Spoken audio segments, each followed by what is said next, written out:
Assalamualaikum warahmatullahi wabarakatuh. Perkenalkan, nama saya Susi Wijayanti dari Fakultas Biologi Angkatan 2018.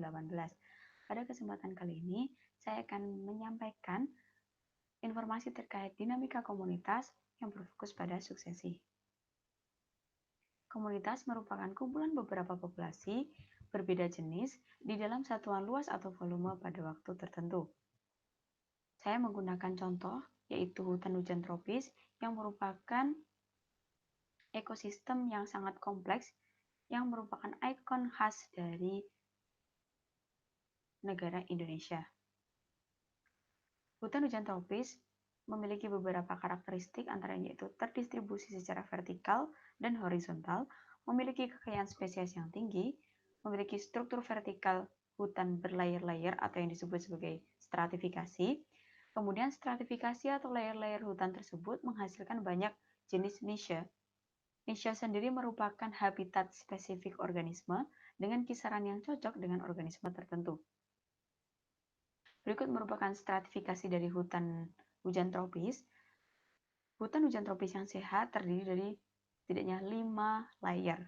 Layer yang pertama yaitu merupakan layer yang paling tinggi atau tersusun oleh pohon dengan tajuk yang sangat tinggi atau yang biasa disebut dengan emergent tree.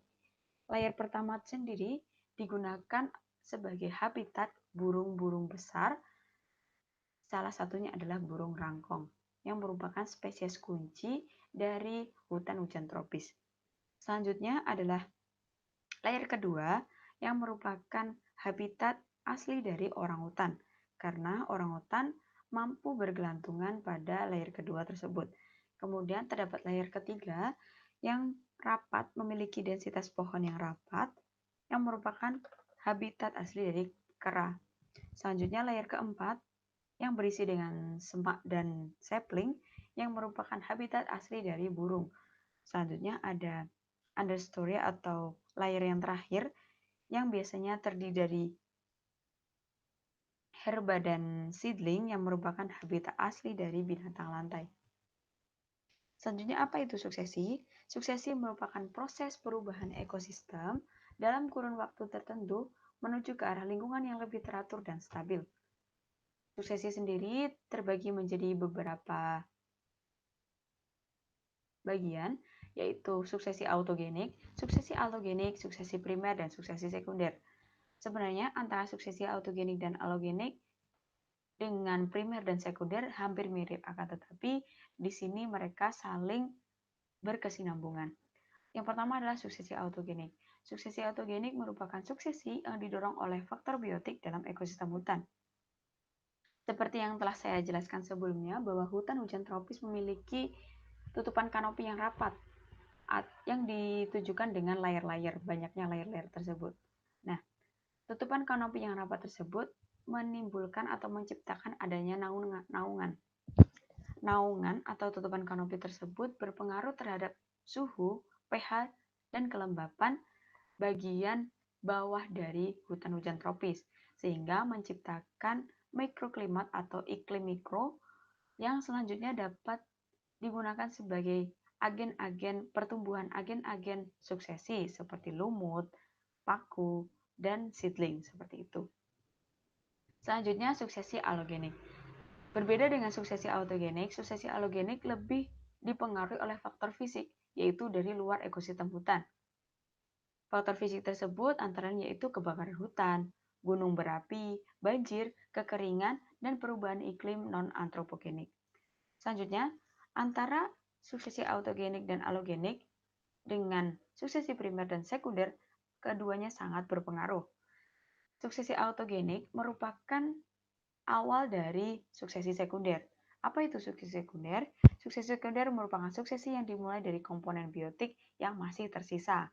Sedangkan suksesi primer merupakan suksesi yang terjadi pada daerah yang mengalami kerusakan dan memulai kehidupan baru dari awal. Hal ini sama halnya dengan suksesi alogenik yang sangat dipengaruhi oleh faktor fisik dari luar ekosistem hutan itu sendiri. Selanjutnya, berikut merupakan usikan dari hutan tropis yang sering kali kita dengar isu-isunya. Yang pertama yaitu usikan kecil. Usikan kecil di sini menyebabkan adanya gap kanopi. Apa yang disebut dengan gap kanopi? Gap kanopi itu merupakan bukaan kecil yang timbul karena adanya pohon tumbang. Pohon tumbang tersebut menyebabkan cahaya matahari masuk dan menciptakan ruang terbuka.